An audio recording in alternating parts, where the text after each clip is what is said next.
This is a exercise that I do a lot of times, and it can generate some melodic lines that are just different because it is exclusively fourths. So what I'm going to play here, if I use the shape 7 and so forth,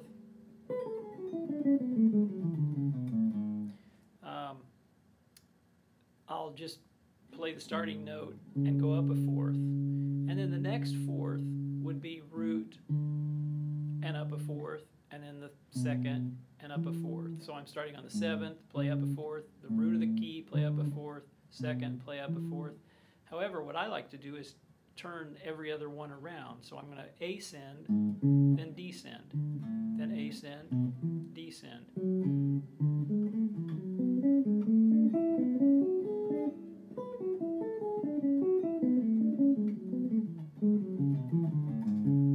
So that line again.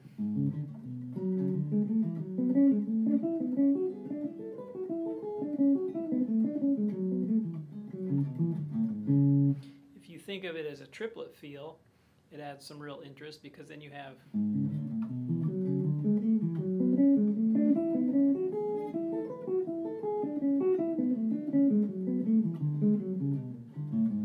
so I'm just adding some accents to imply a 3-note grouping. So it would be beneficial to practice those using all 5 fingerings. Another thing you might do is for each of the 5 fingerings, start with an ascending fourth and also start it with a descending fourth on the same 2 notes.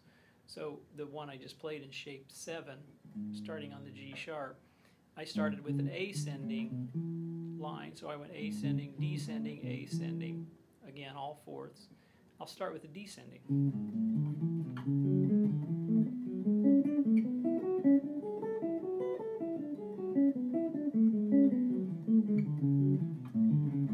And then, of course, move on to the next shape in either direction. I'll go to shape 2 on B. That's an interesting one because you have that fourth where you're skipping a string.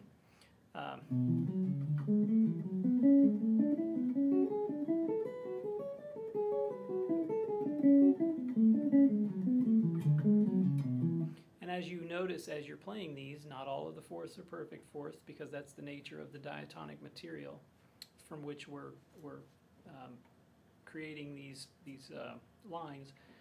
That same line I just played with, starting with a descending fourth.